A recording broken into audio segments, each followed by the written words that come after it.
नमस्कार दोस्तों। आजकल किसी के पास भी टाइम नहीं है। लोग अपने सपनों को बहुत जल्दी पाना चाहते हैं, बहुत जल्दी करोड़पति बनना चाहते हैं, शॉर्टकट से ही सब कुछ सीखना चाहते हैं। लेकिन एक बार अपने आप से पूछो कि अगर आपके सपने इतने बड़े हैं तो क्या आपके इन बड़े सपनों के लिए आपका ज्ञान भी बड़ा होना ज़रूरी नहीं है?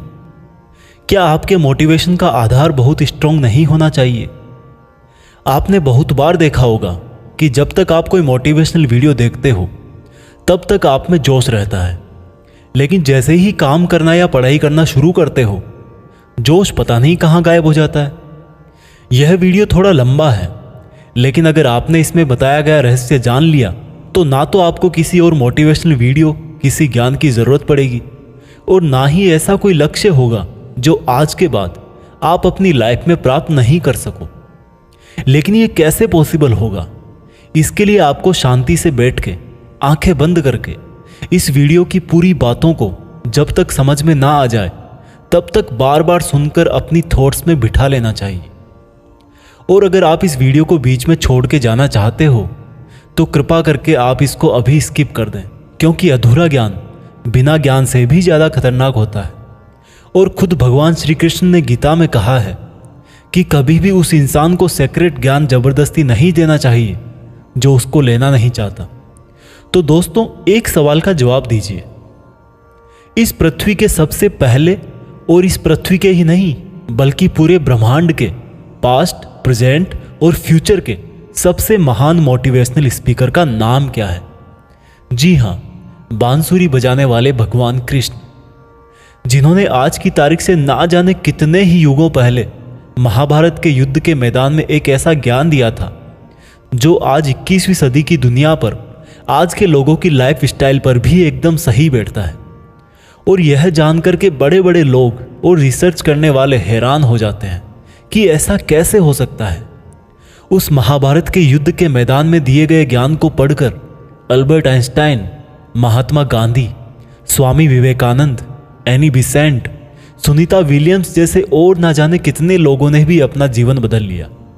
अगर आप यह सोचेंगे कि भागवत गीता में सिर्फ यह लिखा है कि भगवान की पूजा कैसे करते हैं तो आप गलत हैं, क्योंकि भागवत गीता सिर्फ एक किताब या धार्मिक ग्रंथ नहीं है, बल्कि इसमें वो नॉलेज है जो इस पृथ्वी पर जितने भी लोग जन्म लेकर आते हैं उनको यह सिखाता है कि इस दुनिया में सपने पूरे कैसे किए जाते हैं, पर्सनैलिटी कैसे बनाते हैं, पॉजिटिव एनर्जी कहाँ से लाते हैं, खुशी क्या होती है, कितनी भी बड़ी प्रॉब्लम का सॉल्यूशन कैसे ढूंढते हैं, डिसीजन कैसे लिया जाता है, किसी भी ब्रेकअप के सदमे से बाहर कैसे निकलते हैं, इमोशनली स्टेबल कैसे होते हैं, किसी भी बिजनेस को सक्सेसफुल कैसे बनाते हैं, मेहनत कैसे की जाती है, हम क्या हैं और कौन हैं, जिंदगी जीने का सही तरीका क्या है, मरने के बाद हमारे साथ क्या होता है, ये ब्रह्मांड कैसे बना, क्या भगवान है और अगर है तो कहाँ है, क्या आप भी पुनर्जन्म लेंगे, ये लाइफ रियल है या एक इल्यूजन या एक सपना। दोस्तों, इस भागवत गीता के ज्ञान ने ही एक दुखी और हारे हुए, धनुष नीचे गिरा देने वाले अर्जुन को महाभारत के महान युद्ध का सर्वश्रेष्ठ योद्धा और विजेता बना दिया। अगर आप भी अपनी जिंदगी में किसी मकसद को लेकर आगे बढ़ रहे हो तो मेरा यकीन मानो कि आप भी अपनी जिंदगी की समस्याओं के जंग के मैदान के अर्जुन हो। और इसलिए उस गीता ज्ञान को जानना आपकी चॉइस नहीं बल्कि आपका अधिकार है। इस गीता ज्ञान को समझकर आपको एक बात का जरूर एहसास होगा कि ये असली नॉलेज में पहले क्यों नहीं हासिल कर पाया। तो ऐसा क्या है आखिर भागवत गीता में और इसका मतलब क्या है? भागवत का मतलब है भगवान और गीता का मतलब है गीत, यानी कि ऐसा गीत जो भगवान ने खुद अपने मुंह से गाया हो। भागवत गीता संस्कृत में लिखी गई है, लेकिन इसका ट्रांसलेशन आपको बहुत जगह पर हिंदी, इंग्लिश और अलग अलग भाषाओं में मिल जाएगा।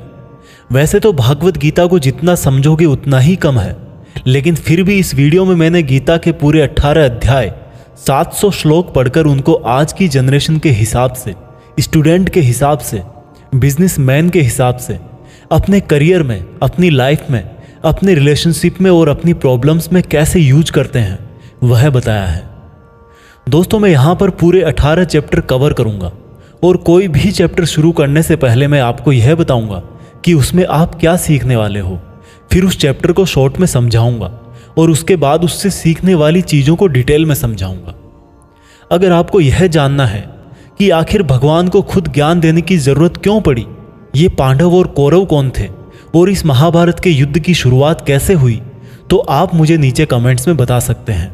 मैं उसका भी वीडियो आपको अलग से दे दूंगा। तो चलो अब मैं आपको सीधा ले चलता हूं कुरुक्षेत्र के युद्ध के मैदान में, जहां पर पांडव और कौरव युद्ध करने के लिए आमने सामने खड़े हैं। भागवत गीता अध्याय 1 सेना का निरीक्षण। दोस्तों, गीता के पहले अध्याय से आपको यह सीखने को मिलेगा कि ऐसी कौन सी सबसे पहली चीज है जो आपको लाइफ में आगे बढ़ने से रोकती है। भले ही आप में बहुत नॉलेज हो, आप में बहुत काबिलियत हो, लेकिन उस एक चीज की वजह से आप सही डिसीजन नहीं ले पाते और अपना काम नहीं कर पाते हैं। इसके साथ साथ सपने से हकीकत में इंसान कैसे बदल जाता है वह भी हम जानेंगे। कौरवों में दुर्योधन बहुत खुश हो रहा था। उसके पास बहुत बड़ी सेना थी। भीष्म पितामह थे, गुरु द्रोणाचार्य और गुरु कृपाचार्य जैसे बड़े बड़े योद्धा थे। पांडवों की सेना में अर्जुन, भीम सहित 5 पांडव, भगवान कृष्ण, अभिमन्यु, द्रौपदी के 5 पुत्र आदि थे। अब यह युद्ध पूरी तरह से पारिवारिक युद्ध ही था। पांडवों और कौरवों के लिए गुरु द्रोणाचार्य और कृपाचार्य दोनों एक ही थे। दादा भीष्म भी एक ही थे। साथ ही साथ पांडव और कौरव दोनों खुद भी चचेरे भाई थे, लेकिन हर कोई जीतने के इरादे से आ रखा था। रणभूमि में जब जोर से युद्ध की घोषणा के लिए शंखनाद हुआ तो अर्जुन ने अपने सारथी भगवान कृष्ण से कहा कि हे कृष्ण, मेरे रथ को दोनों सेनाओं के बीच में एक बार ले जाकर के खड़ा कर दो, ताकि मैं ये देख सकूं कि मुझे किनको मारना है। ऐसा सुनकर भगवान कृष्ण ने अर्जुन के रथ को कौरवों की सेना के सामने वहां पर ले जाकर के खड़ा कर दिया, जहां पर कौरवों की सेना में अर्जुन के दादा भीष्म पितामह और गुरु द्रोणाचार्य खड़े थे। और गुरु द्रोणाचार्य ने ही अर्जुन को तीर चलाना भी सिखाया था। अर्जुन ने युद्ध के मैदान में जिधर भी देखा वहां दोनों तरफ ही सिर्फ परिवार वाले नजर आ रहे थे। ये देखकर अर्जुन बहुत दुखी हो गए और कृष्ण से बोले, यहां तो हर कोई मेरा सगा संबंधी ही है, मैं अपने ही लोगों को युद्ध में नहीं मार सकता। मुझे इस राज्य के लिए तो क्या, अगर कोई तीनों लोक भी दे तो भी मैं ऐसा युद्ध नहीं करूंगा जिसमें मुझे अपनों को ही मारना पड़े। इस तरह से अर्जुन पूरे दुखी होकर और खुद को कोसते हुए अपने धनुष को छोड़कर रथ में वापस जाकर बैठ गए। दोस्तों, गीता के इस फर्स्ट चैप्टर से हमें यह सीखने को मिलता है कि वास्तविकता सोच से अलग होती है।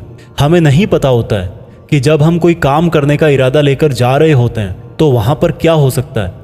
जब हम किसी बुरी चीज का सामना करते हैं तो हम संयम खो बैठते हैं और घबरा जाते हैं, और घबरा जाने के बाद हम हमारा ही असली रूप भूल जाते हैं। भले ही अर्जुन युद्ध कला में मास्टर थे और भले ही वो युद्ध करने के लिए मैदान में धनुष उठाकर चले आए, लेकिन युद्ध सिर्फ हथियारों के चलाना जानने से नहीं होता।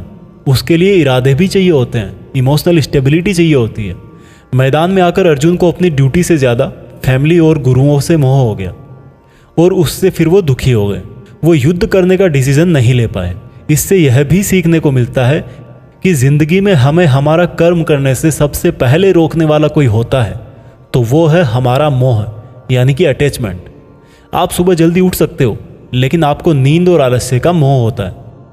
अर्जुन एक क्षत्रिय थे और युद्ध करना ही उनका काम था, और वो युद्ध करने में बहुत अच्छी तरह से ट्रेंड भी थे, लेकिन वो अटैचमेंट में आकर अपना कर्म भूल गए। इसलिए अगर लाइफ में आपको चुनौतियों से लड़ना है तो आपको अपने अटैचमेंट को सेक्रीफाइस करना आना चाहिए। दोस्तों, इसको आप इस तरह से भी समझ सकते हो। मान लो आप किसी से बहुत प्रेम करते हो, लेकिन वह मनुष्य आपकी प्रेम की कदर नहीं करता। ऐसे में आपको उसका प्रेम पाने का मोह नहीं होना चाहिए, क्योंकि अटैचमेंट किसी भी तरह का हो, जब तक वो है आप अपनी लाइफ के अर्जुन नहीं बन पाओगे। भागवत गीता अध्याय 2 गीता का सार। दोस्तों, गीता के दूसरे अध्याय से हमें इमोशनल स्टेबिलिटी, आत्मा, मृत्यु, पुनर्जन्म, डिसीजन मेकिंग के बारे में सीखने को मिलता है, और गुस्से का सबसे बड़ा रीजन और उसका सॉल्यूशन क्या है, कैसे आप किसी भी कंडीशन में खुश रह सकते हो, और मेहनत कैसे करते हैं, यह भी आपको सीखने को मिलेगा। जब अर्जुन ने युद्ध करने से मना कर दिया तब सारथी श्री कृष्ण ने अर्जुन से कहा कि अर्जुन, ये तुम्हें अचानक से क्या हो गया? जिस तरह की कमजोर बातें तुम बोल रहे हो वो तुम जैसे महान योद्धा के मुंह से बिल्कुल अच्छी नहीं लगती। इसलिए अपने इस मन की कमजोरी को छोड़कर युद्ध के लिए वापस खड़े हो जाओ। अर्जुन बोले कि मैं किस तरह से अपने ही गुरुजी द्रोणाचार्य और दादाजी भीष्म पितामह को मारने के लिए अपना धनुष चला सकता हूँ, क्योंकि ये तो मेरे लिए हमेशा से ही भगवान की तरह रहे हैं। इस युद्ध को करने से अच्छा है कि मैं भिखारी बन जाऊं, क्योंकि अपनों को ही मारूंगा तो जीत में भी मेरी हार ही है। मैं सही और गलत को नहीं समझ पा रहा, इसलिए मेरा मार्गदर्शन करो कृष्ण। श्री कृष्ण मुस्कुराकर अर्जुन को देखने लगे। भले कोई इंसान उनसे कुछ मांगे और वो दे ही ना, ऐसा भी कभी हो सकता है क्या? यहीं से शुरू होता है भागवत गीता का वो ज्ञान जो आपको भी अर्जुन बनकर ध्यान से सुनना और समझना चाहिए। श्री कृष्ण बोले कि अर्जुन, ये तुझे अचानक से क्या हो गया? तुझ जैसे इंसान को किसी दूसरे की मृत्यु को लेकर नहीं डरना चाहिए। और वैसे भी तुझे क्या लग रहा है, ये लोग तेरे मारने से मर जाएंगे और तू ही इनको मारेगा?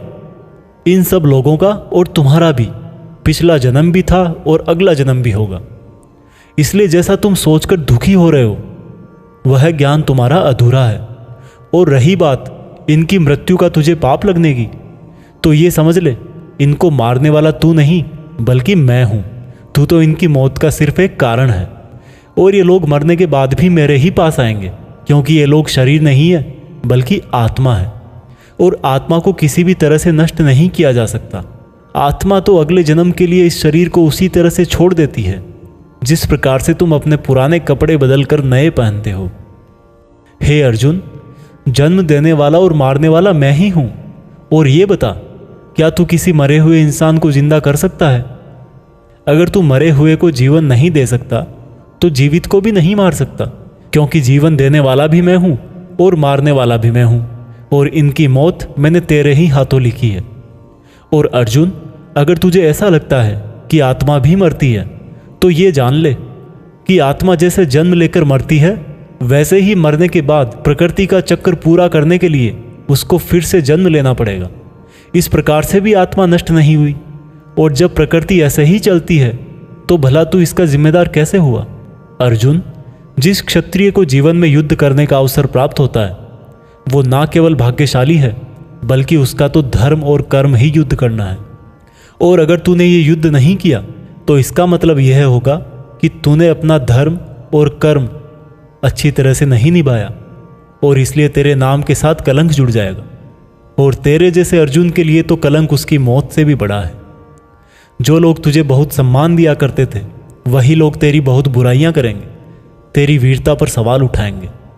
इसलिए अर्जुन, तू सुख दुख, हार जीत और फायदे नुकसान को छोड़कर अपने विचारों को स्थिर कर और युद्ध के लिए धनुष उठा, जिससे या तो तू युद्ध में मारा जाकर मेरी ही शरण में आएगा या फिर विजेता बनकर धरती पर ही सुख भोगेगा। हे अर्जुन, तुमने आज तक जितना भी सीखा है वो मेरे इस ज्ञान के आगे बहुत छोटा है। तुम काम करने के पहले ही उसके परिणाम के बारे में सोच लेते हो, जबकि तुम्हें यह जान लेना चाहिए कि फल देने वाला मैं हूं और कर्म करने वाले हो तुम। तुम अपना काम करो, मैं अवश्य अपना काम करूंगा। इस बात पर अर्जुन ने श्री कृष्ण से सवाल किया कि आपने मुझे अपने विचारों को स्थिर यानी कि अपने इमोशंस और थॉट को कंट्रोल करने को कहा है, तो यह मैं कैसे करूं? इस पर श्री कृष्ण बोले कि जो व्यक्ति अपने मन की सभी इच्छाओं और अपने सभी कर्मों के फल के बारे में सोचना बंद कर देता है वही स्थिर बुद्धि कहलाता है। ऐसे व्यक्ति को ना तो खुद के साथ बुरा होने से दुख होता है और ना ही किसी अच्छे काम में खुशी होती है। जिसके मन से हर प्रकार का डर, भावना और क्रोध नष्ट हो गए हैं, जो शुभ अशुभ के चक्कर से बाहर निकल गया है, जो इस प्रकार से अपनी इच्छाओं को वश में कर लेता है जैसे कोई कछुआ खुद को खुद में ही समेट लेता है, उस मनुष्य की बुद्धि स्थिर हो जाती है। क्योंकि अपनी इच्छाओं के बारे में सोचते रहने से हमें वो इच्छाएं अच्छी लगने लगती है। इच्छाएं अच्छी लगने लगती है तो फिर उन इच्छाओं को पूरा करने का मन करता है।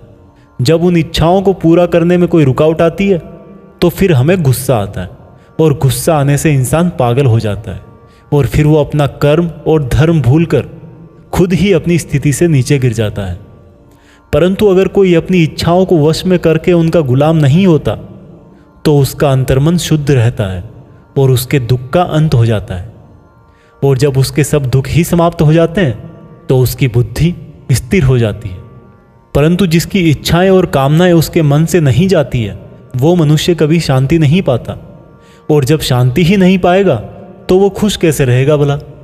उसकी हालत तो उस नाव की तरह होती है जिसको उसकी इच्छाओं की हवा किसी भी दिशा में बहा करके ले जा सकती है। स्थिर बुद्धि वाला प्राणी तो उस समुद्र की तरह है जिसमें चाहे कितनी ही नदियां आके मिले फिर भी उसको कोई फर्क नहीं पड़ता।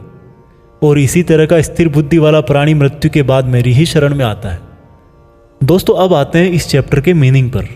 आप में से बहुत सारे लोग होंगे जो अपने प्रियजनों को खो देते हैं, और आज तक आप लोगों में से जिसने भी अपने प्रियजन को मृत्यु के द्वारा इस संसार से नहीं खोया है उसको भी यह जान लेना चाहिए कि उनकी जिंदगी में भी उनके किसी सबसे प्रिय, यहाँ तक कि खुद की भी मौत एक दिन जरूर होगी। लेकिन इससे उदास होने की कोई बात नहीं है, क्योंकि खुद भगवान ने ही कहा है कि हम अपने जन्म से पहले भी इस दुनिया में नहीं थे और मौत के बाद भी नहीं रहेंगे, लेकिन उस समय हम किसी न किसी रूप में इस ब्रह्मांड में ज़रूर रहेंगे। और इसलिए हमें मौत से नहीं डरना चाहिए, क्योंकि या तो हमारा पुनर्जन्म होगा या फिर हम परमात्मा में हमेशा के लिए मिल जाएंगे। और जब सब लोग आखिर में एक ही जगह मिल जाएंगे तो फिर क्या भावुक होना। और यही प्रकृति का नियम भी है। और हम कोई शरीर नहीं है जो हमें डरने की ज़रूरत है। हम आत्मा है और उसी का अंश है जिसको हम भगवान कहते हैं। और अगर हमें बनाने वाला भगवान है तो फिर हमें उससे ही मिलने का प्रयत्न करना चाहिए। ये दुनिया तो मात्र उस ईश्वर का एक मायाजाल है। अब दोस्तों, अर्जुन डिसीजन नहीं ले पा रहे थे। जब भी हम कोई डिसीजन लेते हैं तो एक तरफ हमारा अटैचमेंट होता है और दूसरी तरफ वो होता है जो हमें करना चाहिए। और इसी मोह के चक्कर में हम वो नहीं कर पाते जो हमारा रियल काम होता है और जो हमें लाइफ में सफलता के रास्ते पर आगे ले जाता है। उदाहरण के लिए, अगर आपको घर से दूर पढ़ाई करने के लिए या सपने पूरे करने के लिए घर से दूर जाना पड़ रहा है तो आपको अपने परिवार का मोह छोड़ना पड़ेगा। इसी तरह से आपको हर डिसीजन में यह देखना है कि आपकी लाइफ में मोह कौन कौन से हैं और आपके कर्तव्य के लिए ज़रूरी क्या है। इसके बाद बात करते हैं कि हमारी प्रॉब्लम्स का सबसे बड़ा कारण क्या है और उनका सबसे बड़ा सॉल्यूशन भी क्या है। दोस्तों, हमारे दुखों का सबसे बड़ा कारण है हमारा अपनी इच्छाओं के बारे में सोचना। जब हम अपनी इच्छाओं के बारे में सोचते हैं तो समय बीतने के बाद हम उनको पूरा करने की भी कोशिश करते हैं, और जब वो कोशिशें नाकाम हो जाती है तो हमारे अंदर गुस्सा पैदा हो जाता है। और गुस्सा ऐसी चीज़ है जिसको अगर किसी ने शरीर छोड़ने के पहले नहीं छोड़ा तो कभी आप अपने जीते जी खुश नहीं रह पाओगे। आप हमेशा अपने आप को समस्याओं से घिरा हुआ ही पाओगे, क्योंकि ये दुनिया तो सिर्फ आपका ही रिफ्लेक्शन है। अब आप यह भी बोलोगे कि अगर ज़िंदगी में कोई इच्छा ही नहीं रखेंगे तो सक्सेस कैसे हासिल होगी, नाम कैसे कमाएंगे। तो दोस्तों, इसके बारे में भगवान कृष्ण ने कहा है कि सबसे पहले आप अपने कर्म को पहचानिए, यानी कि आपके लिए ऐसा क्या करना ज़रूरी है जो आपको अपना लक्ष्य प्राप्त करवाएगा। और उसके बाद सफल होने की उम्मीद या असफल होने का डर मन में पैदा किए बिना अपने काम को ऐसे करें जैसे वो काम आप नहीं बल्कि खुद भगवान कर रहे हैं। और इस तरह से आपकी हिम्मत कभी नहीं टूटेगी, क्योंकि आपको यह लगेगा कि ये काम मैं नहीं बल्कि मेहनत भगवान कर रहे हैं। और इस तरह से आपकी हिम्मत कभी नहीं टूटेगी, क्योंकि आपको यह लगेगा ही नहीं कि आप मेहनत कर रहे हो। भागवत गीता अध्याय 3 कर्म योग। दोस्तों, अब गीता के 3rd चैप्टर में हम जानेंगे कि ऐसी कौन सी 2 चीज़ें हैं जो आपको इस दुनिया में कुछ भी हासिल करके दे सकती है। इसमें यह भी जानेंगे कि हम क्या हैं और हमारे अपने मन को अपने काबू में करके अपनी सभी गंदी आदतें कैसे छोड़ें और अपनी मनचाही मंजिल कैसे प्राप्त करें। अर्जुन बोले, हे कृष्ण, आपकी बातें सुन के ऐसा लग रहा है कि जैसे ज्ञान कर्म से ज़्यादा सही है, लेकिन आप तो मुझे सन्यासी बनने की जगह युद्ध करने के लिए बोल रहे हो। तो आप ये बताइए कि मैं ज्ञान का रास्ता अपनाकर सन्यासी बनूं या कर्म का रास्ता अपनाकर युद्ध लड़ूं। सुनकर कृष्ण बोले, इस संसार में मैंने खुद ने ही 2 तरह के योग बनाए हैं। योग मतलब ऐसा रास्ता जिससे हम अपना जीवन सफल बनाते हैं। उनमें से एक है ज्ञान योग और दूसरा है कर्म योग। और अर्जुन, तुम एक मनुष्य हो, तुम चाह करके भी अपने शरीर के कर्मों को पूरी तरह से नहीं छोड़ सकते। उदाहरण के लिए, तुम्हें हर पल सांस तो लेना ही पड़ेगा। अगर पेट है तो खाना तो पड़ेगा ही। और अगर तुम इन सब को किसी भी शक्ति से रोकना भी चाहोगे तो क्या निश्चित है कि तुम अपनी इच्छाओं के बारे में नहीं सोचोगे। कहने का मतलब है तुमसे जाने अनजाने में कर्म तो हो ही जाएगा, क्योंकि तुम मनुष्य हो और तुम तो वैसे क्षत्रिय हो तो तुम अपने धर्म से भी बंधे हो। इसलिए तुम्हारे लिए संन्यास के रास्ते की जगह कर्म का रास्ता ज़्यादा सही है। मतलब ज्ञान योग या सांख्य योग की जगह कर्म योग ज़्यादा सही है। इसलिए तुम यह सोचकर कि यह काम तुम नहीं कर रहे हो बल्कि प्रकृति का गुलाम होकर तुम्हारा शरीर कर रहा है, फल की इच्छा किए बिना अपना कर्म योग करो। क्योंकि अगर तुम अपने आप को खुद के कर्म का कर्ता यानी करने वाला नहीं मानोगे तो मैं तुम्हारा कर्ता बनूंगा, और जब मैं तुम्हारा कर्ता बनूंगा तो तुम्हें बिना मांगे ही वो सब सुविधाएं, सुख और राज्य दे दूंगा जिसकी तुम्हें ज़रूरत होगी। बिना मेहनत किए ही सुख सुविधाओं और राज्य का भोग किया तो तुम एक चोर कहलाओगे और तुम कभी परमात्मा यानी कि मुझसे नहीं मिल पाओगे। जिस तरह से महान लोग खाने के लिए नहीं बल्कि जीने के लिए खाते हैं, उसी तरह से तुम भी परिणाम के लिए नहीं बल्कि कल्याण के लिए युद्ध करो। हे अर्जुन, तुम मनुष्यों में सबसे बड़े हो, इसलिए जैसा तुम करोगे ठीक वैसा ही तुम्हारी संतान या आने वाली दुनिया करेगी। अर्जुन, अब तू मुझको ही देख ले, मैं तो भगवान हूँ, मुझे भला किसी काम को करने की ज़रूरत क्या है? पर मैं इसलिए अपना कर्म करता हूँ क्योंकि मनुष्य की आत्मा मेरा ही छोटा सा अंश है, और जैसा मैं करूँगा वैसा ही फिर मनुष्य करेगा, और इस तरह से तो पूरी सृष्टि ही नष्ट हो जाएगी। कोई अगर तुम्हारा साथ भी ना दे या तुम्हारी आलोचना भी करे तो तुम उनको बिना कुछ कहे सिर्फ अपना कर्म करते जाओ, और ऐसा करने पर वह मनुष्य भी कुछ समय बाद तुम्हारे जैसा ही करने लग जाएगा। जो व्यक्ति यह सोचता है कि वह कर्म खुद करता है, उससे बड़ा मूर्ख और दुखी इस दुनिया में और कोई नहीं है, और ज्ञानी लोगों के द्वारा ऐसे मूर्खों को कभी नहीं छेड़ा जाना चाहिए। इसलिए अर्जुन, तू भी अपने आप को इस कर्म के बंधन में ना बांधकर बिना किसी आशा के, दया के और पछतावे के अपना युद्ध कर। अर्जुन, खुद का धर्म और कर्म दूसरों के धर्म और कर्म से ज़्यादा अच्छा समझा जाना चाहिए। भले ही हमारे खुद के धर्म में और कर्म के पालन करने में कोई कमी रह जाए। अर्जुन ने फिर सवाल किया कि अगर मनुष्य उसी परमात्मा का अंश है तो उससे गलतियां क्यों हो जाती है और वो बुरे काम क्यों करता है? भगवान श्री कृष्ण बोले कि मनुष्य शरीर भोग विलास करना चाहता है क्योंकि उसकी प्रकृति वैसी ही है। इसलिए अगर उसकी इच्छा पूरी नहीं होती तो उसको क्रोध आता है, और जिस तरह धुएं की वजह से आग दिखाई नहीं देती, उसी तरह से काम और क्रोध की वजह से मनुष्यों को अपना धर्म, कर्म और परमात्मा दिखाई नहीं देते, और इसी वजह से क्रोध और कामनाओं में आकर मनुष्य अपनी इंद्रियों और मन पर नियंत्रण खो देता है और ना चाहते हुए भी बुरे काम और गलतियां कर बैठता है।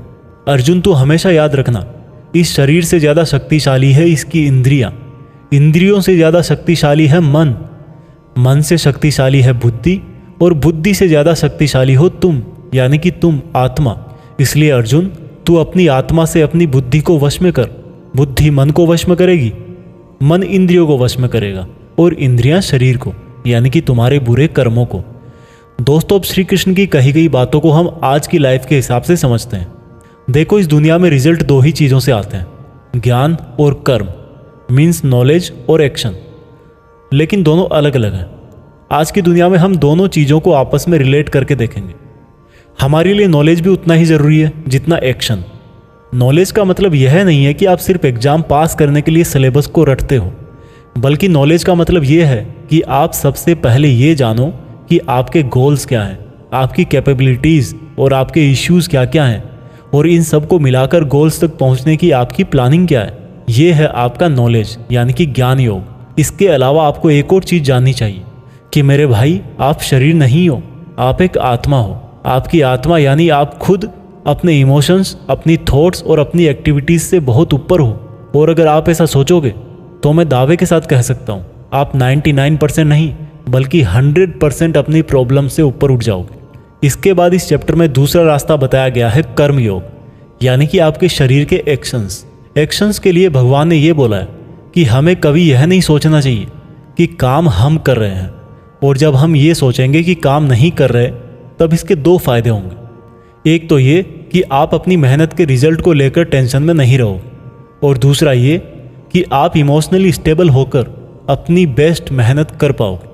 इसके साथ साथ आपको कभी भी अपने बुरे या अच्छे रिजल्ट को खुद पर लेकर दुख नहीं करना चाहिए, क्योंकि श्री कृष्ण की बातों के अनुसार मनुष्य को सिर्फ कर्म करने का अधिकार दिया हुआ है। इसके अलावा आप अपनी किसी भी बुरी आदत से कैसे छुटकारा पाएं, इसको बहुत ही आसान शब्दों में बताया गया है कि आप अपने आप को उस परमात्मा का ही छोटा सा रूप यानी कि आत्मा समझो, और आत्मा के ध्यान से अपने ब्रेन को और ब्रेन से अपने मन को काबू में करोगे, और इसके बाद में आपका मन अपने आप आपके सभी फिजिकल सेंसेस यानी कि इंद्रियों को काबू में कर लेगा। और जब आपकी इंद्रियां आपके काबू में हो जाएगी तब बुरी आदत छोड़ना तो क्या कुछ भी मुश्किल नहीं है। भागवत गीता अध्याय 4 दिव्य ज्ञान। गीता के चौथे अध्याय से हम जानेंगे कि भगवान कब और किस रूप में धरती पर आते हैं, भगवान को कैसे प्राप्त किया जाता है, गुरु से ज्ञान कैसे लिया जाता है, ज्ञान लेना क्यों जरूरी है। श्री कृष्ण बोले कि अर्जुन, जो महान गीता ज्ञान मैं तुझे बता रहा हूं वो मैंने बहुत पहले ही इसी पृथ्वी पर बताया था, लेकिन समय के साथ वो लुप्त हो गया। इस पर अर्जुन बोले कि हे कृष्ण, आप तो अभी वर्तमान काल में हो, तो आप बहुत पहले के समय में ऐसा कैसे कर सकते हो। श्री कृष्ण बोले कि अर्जुन, तुझे नहीं पता कि तेरे और मेरे कितने जन्म हो चुके हैं। जब जब इस संसार में धर्म का नाश होता है तब तब मैं अधर्म का नाश करने इस धरती पर मानव रूप में आता हूँ और कर्म करके अपना शरीर यहीं छोड़कर वापस चला जाता हूँ। जिस तरह से कोई शिष्य मुझे बहुत प्रेम करता है, उसी प्रकार से मैं भी अपने शिष्यों से बहुत प्रेम करता हूँ। मैंने भले ही इस संसार को बनाया है, लेकिन मैं फिर भी यह नहीं सोचता कि यह मैंने बनाया है। इसलिए मनुष्य को भी कर्म करते समय यह नहीं सोचना चाहिए कि मैं कर रहा हूँ। जो मनुष्य किसी भी कर्म के फल और सुख दुख से परे होकर कर्म करता है वही सबसे अच्छा है। जिसको अपने शरीर पर कोई घमंड नहीं होता, उसको वश में रखता है, वही मनुष्यों में सबसे ऊंचा है। और अर्जुन, जो मनुष्य इस धरती में खुश नहीं रह पाता वो परलोक में भी खुश नहीं होता।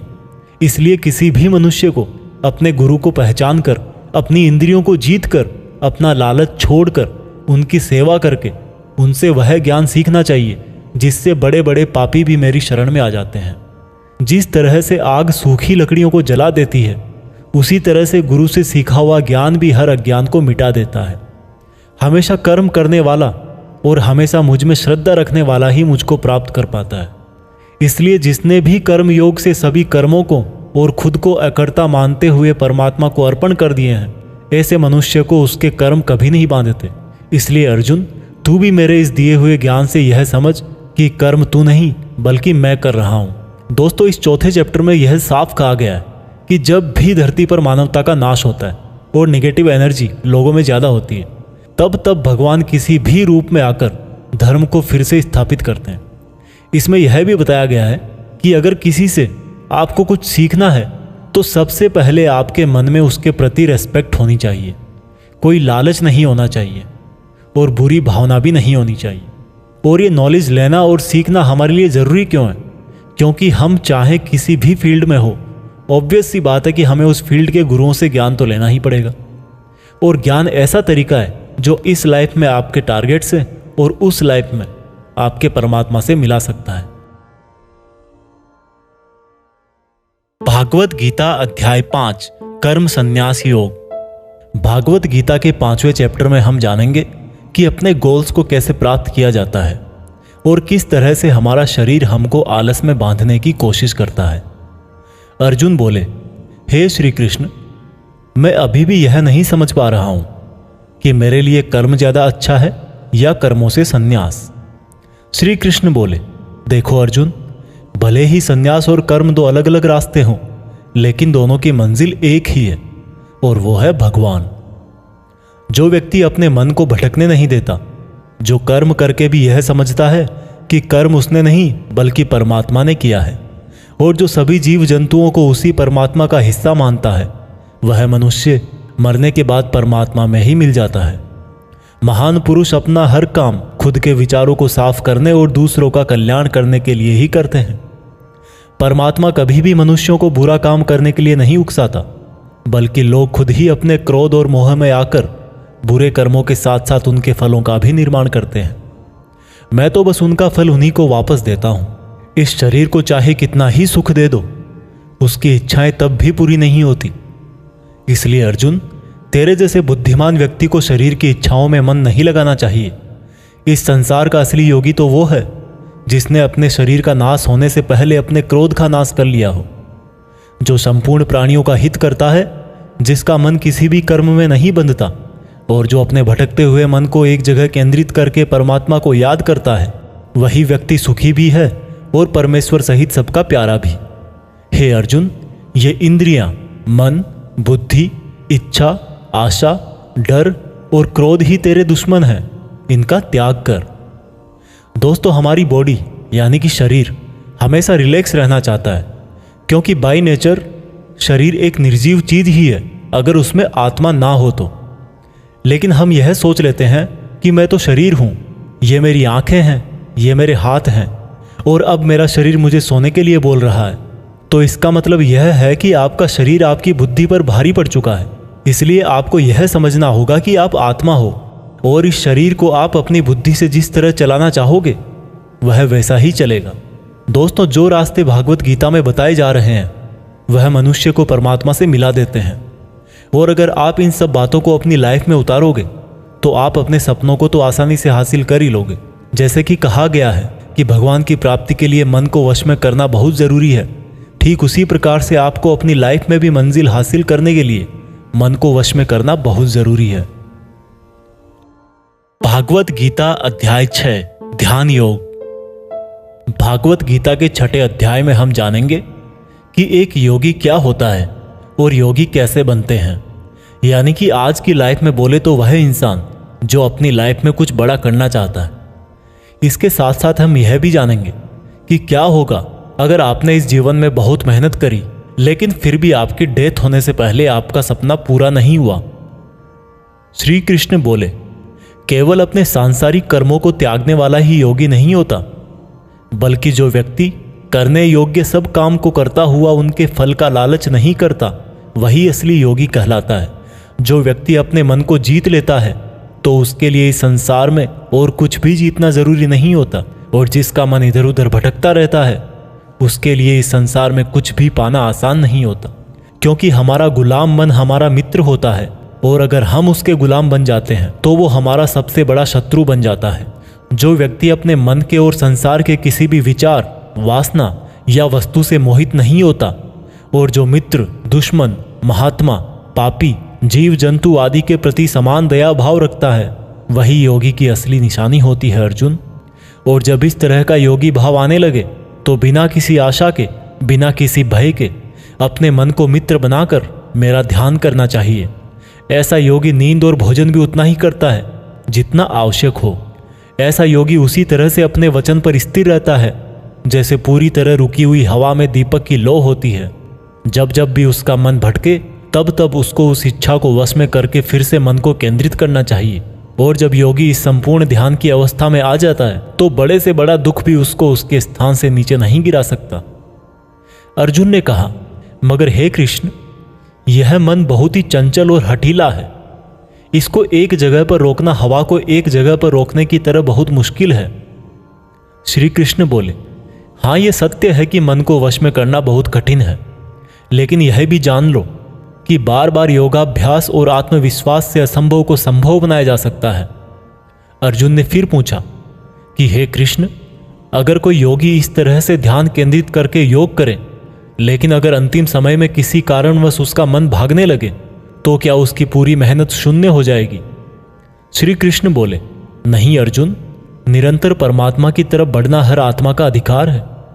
अगर किसी कारणवश वह योगी आत्मा योग की राह से विचलित भी हो जाती है तो भी उसको योग भ्रष्ट पुण्य पुरुषों के लोक में कई वर्ष सुख और आनंद मिल जाता है, और वहां पर वह ध्यान भ्रष्ट योगी भी सुख में समय बिताकर फिर से किसी पुण्यात्मा के परिवार में जन्म ले लेता है। और इस तरह से उस आत्मा की यात्रा वहीं से शुरू हो जाती है जहां पर उसने पिछले जन्म में समाप्त करी थी, और इस प्रकार से उसे एक नया रूप, नया जीवन परमात्मा से मिलन के प्रयत्न के लिए फिर से मिल जाता है। अर्थात उसका पिछले जीवन में किया गया योग बेकार नहीं जाता, लेकिन लगातार प्रयत्न करने वाला योगी इसी जन्म में अपने जीवन चक्र से मुक्त होकर परमात्मा में विलीन हो जाता है। एक योगी तपस्वियों और विद्वानों से भी श्रेष्ठ है। इसलिए अर्जुन, तू भी योगी बन, क्योंकि जो योगियों में भी परम होता है वह मेरा भी परम प्रिय होता है। दोस्तों, हर वो इंसान जिसकी आंखों में कुछ बड़ा करने का सपना है, उसको अर्जुन की तरह ही एक योगी बनना चाहिए। योगी वो इंसान है जो पूरी तरह से इमोशनली बैलेंस्ड है, न्यूट्रल है, जो दूसरों की बातें माइंड नहीं करता और हमेशा अपने टारगेट को पूरा करने के लिए मेहनत करता है। लेकिन दोस्तों, जिंदगी का किसको पता, भगवान ना करे कि ऐसा हो कि कोई इंसान उसके सपने पूरे होने से पहले ही मर जाए, तो उसकी तो मेहनत किसी काम की ना रही और सपने सपने ही रह गए। पर एक बहुत ही सीक्रेट बात भगवान कृष्ण ने इस अध्याय में यह बताई है कि अगर आप मेहनत कर रहे हो और आपने बहुत एक्सपीरियंस गेन कर लिया है, बहुत नॉलेज हासिल कर लिया है, लेकिन फिर भी आपको मंजिल नहीं मिली और किसी रीजन की वजह से, परमात्मा ना करे ऐसा हो, पर आपकी डेथ हो जाए या सपने के लिए मेहनत करते करते बूढ़े होकर मर जाओ, तो इस केस में चाहे आपको जीते जी फल मिले या ना मिले, मरने के बाद में आपको स्वर्ग में अपने कर्मों के अनुसार पूरा सुख मिलेगा। और जब आपके अच्छे कर्मों का बैलेंस खत्म हो जाएगा तो आप फिर से धरती पर जन्म लेकर आओगे और बाय नेचर आप ऐसे माहौल या घर में जन्म लोगे जिसमें आपको पिछले जन्म के ज्ञान वाला लेवल नेचुरली ही मिल जाएगा और आपको उसके आगे की मेहनत करने के लिए फिर से एक पूरी नई जिंदगी मिल जाएगी। ऐसा मैं नहीं, स्वयं कृष्ण ने योगी के बारे में बताते हुए इस गीता के 6 चैप्टर के श्लोक नंबर 37 से लेकर श्लोक नंबर 45 तक यही बात कही है और यह भी कहा है कि ये उनके लिए एप्लीकेबल है जो सच में बहुत बहुत मेहनत करते हैं। यह भागवत गीता सार आप YouTube के जीत फिक्स चैनल पर सुन रहे हैं। भागवत गीता अध्याय 7 भगवान का ज्ञान। भागवत गीता के 7वें चैप्टर में बताया गया है कि ईश्वर किस तरह से इस संसार को चलाते हैं, ईश्वर को कौन से भक्त बहुत अच्छे लगते हैं, इंसान भगवान को क्यों नहीं जान पाता है। भगवान कृष्ण बोलते हैं कि हे अर्जुन, अब मैं तुझे वो बातें बताने वाला हूं जिनको जानकर तुझे इस संसार में दूसरा कोई सा भी ज्ञान जानने की जरूरत नहीं पड़ेगी। हजारों लोगों में से कोई एक मुझे प्राप्त करने की कोशिश करता है और ऐसे हजारों कोशिश करने वालों में से कोई एक ही मुझे बहुत समर्पण के साथ प्रेम करता है। मेरे 2 रूप हैं, एक जड़ रूप यानी कि जिसमें पृथ्वी, अग्नि, जल, वायु और आकाश के साथ साथ मन, बुद्धि और अहंकार है। वही दूसरा चेतन रूप जिसमें इस सृष्टि का चक्र है। समय को भी मैं ही चलाता हूं। जल, सूरज, चंद्रमा, ओमकार में मैं ही हूं। पृथ्वी की सभी पवित्र गंध, अग्नि और बुद्धिजीवियों का तेज, तपस्वियों का तप, धर्मों का पवित्र कर्म, बलवानों का बल और अलग अलग समय कालों का बीज भी मैं ही हूं। इस संसार के लोग सांसारिक गुणों के गुलाम हैं, इसलिए मुझे नहीं जान पाते और वास्तव में तो ये सांसारिक गुण भी मेरी ही माया है। मगर जो मनुष्य इस मेरे ही माया जाल को तोड़ देता है वो मेरा हो जाता है। माया जाल में फंसे हुए मूर्ख लोग मेरी शरण में नहीं आ पाते हैं। कोई भी भक्त 4 तरह से मेरी पूजा करता है, कोई प्राप्ति चाहने वाला, कोई दुख के संकट में याद करने वाला, मुझे जानने की इच्छा रखने वाला या फिर मुझे पहले से ही जानने वाला। लेकिन इनमें से मुझे अत्यंत प्रेम करने वाला ज्ञानी बहुत पसंद है। ये चारों ही तरह के भक्त दयावान होते हैं, लेकिन ज्ञानी पुरुष तो मानो जैसे मेरा ही रूप हो। और ज्ञानियों में भी जो व्यक्ति मुझे बहुत सारे जन्मों से मानता आया है वो मृत्यु के पश्चात मुझ में ही समा जाता है। जो लोग किसी इच्छा पूर्ति के लिए अगर किसी देवता की भक्ति करते हैं तो मैं उन भक्तों की आस्था उन्हीं देवताओं में स्थिर कर देता हूँ और वो भक्त उन्हीं देवताओं को प्राप्त हो जाते हैं। लेकिन यह फल ज्यादा समय तक नहीं चलता और अगर कोई भक्त अगर किसी भी प्रकार से मेरी ही पूजा करता है तो उसे मैं अपना ही बना लेता हूँ। जो मूर्ख मुझे जन्म लेने और मरने वाला मानते हैं वो मुझे प्राप्त नहीं कर पाते। मैं भूतकाल, वर्तमान और भविष्य को पूरा जानता हूँ, जबकि श्रद्धा रहित लोग मुझे भी नहीं जान पाते। जो भक्त इस सांसारिक मोह और माया को छोड़कर श्रेष्ठ कर्मों का आचरण करके मेरी भक्ति करते हैं वो इस मृत्यु से मुक्त होकर मुझ में ही समा जाते हैं। तो दोस्तों, आज के समय के हिसाब से इस चैप्टर का मतलब आप इस तरह से निकाल सकते हैं। जब आप अपनी लाइफ में कोई टारगेट सेट करते हो तो आप टाइम बीतने के बाद टारगेट को भूलने लगते हो, क्योंकि डिस्ट्रैक्शंस बहुत सारे होते हैं। जैसा श्री कृष्ण ने बताया कि मायाजाल में फंसा हुआ व्यक्ति भगवान को भूल जाता है, ठीक वैसे ही कई बार बहुत मेहनत करने वाला व्यक्ति भी राह से भटक जाता है और सोचने लगता है कि ये टारगेट वारगेट सब बेकार है, लाइफ के मजे लो, कल को पता नहीं रहूं या ना रहूं। और इस तरह के लोगों को गीता में मूर्ख कहा गया है, जो इतना भी नहीं जानते कि ये डिस्ट्रैक्शन तो खुद मेहनत करने वालों को आजमाते हैं कि ये इंसान उसमें उलझ के रह जाएगा या इसको पार कर जाएगा। और इस तरह से लगातार बिना भटके जो हार्डवर्क करता है उसी को सक्सेस मिलती है।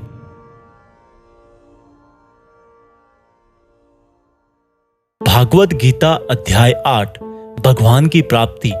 भागवत गीता के 8वें चैप्टर में आप जानेंगे कि भगवान क्या है और उनको कैसे प्राप्त किया जा सकता है, देवता कौन है, ये संसार कैसे चलता है और क्यों हमें आज से ही हार्ड वर्क में लगना चाहिए।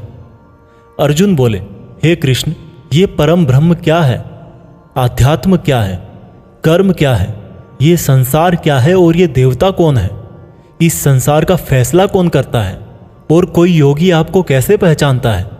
श्री कृष्ण बोले, ब्रह्म परम अक्षर है, आध्यात्म जीवों का स्वरूप है, कर्म भूतकाल का एक ऐसा त्याग है जिससे वर्तमान में परिणाम उत्पन्न होते हैं, हमेशा उत्पन्न और अंत होने वाले का नाम संसार है। जिनको शास्त्रों में परम पुरुष बताया गया है वही देवता है। इस संसार का फैसला करने वाला मैं ही हूं। और जो भी पुरुष अपने अंतकाल में जिस जिस भाव को याद करता हुआ और अपने ध्यान को भ्रकुटी में केंद्रित करके शरीर छोड़ता है तो वह उसी भाव को प्राप्त होता है। इसलिए मेरा स्मरण करने वाले सदैव मेरे पास ही आते हैं। इसलिए अर्जुन, तू भी मुझ में ही ध्यान रख के युद्ध कर, जिससे कि तू मुझे ही प्राप्त होगा। जो लोग हमेशा मुझे याद करते हैं वह बहुत आसानी से मेरे पास आ जाते हैं, और जो मेरे पास आ जाता है उसके दुख और मृत्यु चक्र समाप्त हो जाते हैं। ब्रह्मा का एक दिन 1000 युगों का होता है और एक रात भी 1000 युगों की होती है। ब्रह्मा के दिन की सुबह में ही संपूर्ण संसार का निर्माण होता है और रात के आरंभ में ही वह संसार फिर से ब्रह्मा में समा जाता है, और हर दिन ऐसा ही चक्र चलता रहता है। लेकिन जो मेरे भक्त होते हैं वो जल्दी ही इस चक्र से मुक्त हो जाते हैं। अर्जुन, अब मैं तुम्हें वह 2 रास्ते बताऊंगा जिनसे होते हुए ही लोग या तो परम गति को प्राप्त होते हैं या फिर इस संसार में वापस आते हैं। जब सूर्य का प्रकाश रहता है, शुक्ल पक्ष होता है और सूर्य उत्तरायण में होता है, तब शरीर छोड़ने वाले कर्मयोगी मेरे पास हमेशा के लिए आ जाते हैं। जब रात्रि होती है, कृष्ण पक्ष होता है और सूर्य दक्षिणायन में होता है, उस वक्त पर कर्मयोगी शरीर त्याग कर परलोक में बहुत समय तक तरह तरह के आनंद सुख भोग करके वापस जन्म लेते हैं। केवल एक योगी ही इस रहस्य को जानकर सब कर्मों के फलों का मोह छोड़कर परम ब्रह्म को प्राप्त होता है। दोस्तों, इस चैप्टर का आप आजकल की लाइफ के लिए इस तरह से मीनिंग निकाल सकते हो, कोई भी वो मंजिल जिस पर आप हमेशा के लिए अपना नाम दुनिया के सामने लिखना चाहते हो, उसके लिए आपको बहुत हार्ड वर्क करना पड़ेगा। क्योंकि जैसा श्री कृष्ण ने बताया कि ये संसार का चक्र बहुत बड़ा है और लोग आते रहते हैं और लोग जाते रहते हैं। लेकिन जिन लोगों को अपनी लाइफ में कुछ ऐसा करना है जिसकी वजह से उनका नाम हमेशा के लिए दुनिया में हो जाए, उन लोगों को ज्ञान योगी और कर्मयोगी बनना पड़ेगा। ब्रह्मा का जो एक दिन है उसका मतलब है कि ये यूनिवर्स बहुत पहले से है और बहुत आगे तक चलेगा, और इंसान की लाइफ उस यूनिवर्स के सामने बहुत बहुत छोटी है। इसलिए ऐसा ना हो कि आप लाइफ में सिर्फ सपने सजो के बैठ जाओ और ब्रह्मा जी की शाम हो जाए। भागवत गीता अध्याय 9 अत्यंत गुप्त ज्ञान। भागवत गीता के 9th चैप्टर में हम जानेंगे कि जब हम अलग अलग देवताओं की पूजा करते हैं तो उससे क्या होता है। इसी को हम प्रैक्टिकल लाइफ में लाकर भी जानेंगे। श्री कृष्ण बोले कि हे अर्जुन, अब मैं तुझे बहुत ही गुप्त और बड़ा ज्ञान देने वाला हूं। वह मनुष्य जो मुझ में श्रद्धा नहीं रखते, वह इस संसार में बार बार दुख भोगने के लिए आते रहते हैं और जाते रहते हैं। मैं ही इस संसार को बार बार बनाता हूं और मिटाता हूं। मैं ही मनुष्यों को उनके कर्मों के अनुसार फल देता हूं, पुनर्जन्म देता हूं। लेकिन मुझे मेरे काम का बिल्कुल भी मोह और अहंकार नहीं है। मैं यह कर्म करते हुए भी इस कर्म के बंधन में नहीं बंधता। सब कुछ करके भी मैं नहीं मानता कि मैं कुछ करता हूं। मेरी माया जाल में फंसने वाले और मुझे नहीं समझने वाले मूर्ख लोग और बेकार की आशा और बेकार काम करने वाले लोग हमेशा इसी संसार में फंसे रह जाते हैं। जो वेदों को पढ़ के स्वर्ग प्राप्ति के लिए मेरी पूजा करते हैं, वे लोग इंद्र के स्वर्ग का आनंद भोगते हैं। लेकिन उनके स्वर्ग के सुख तब तक ही चलते हैं जब तक उनके मानव जीवन के पुण्य खत्म नहीं हो जाते। और जब उनके पुण्य खत्म हो जाते हैं उनको वापस इसी पृथ्वी पर जन्म लेने आना पड़ता है।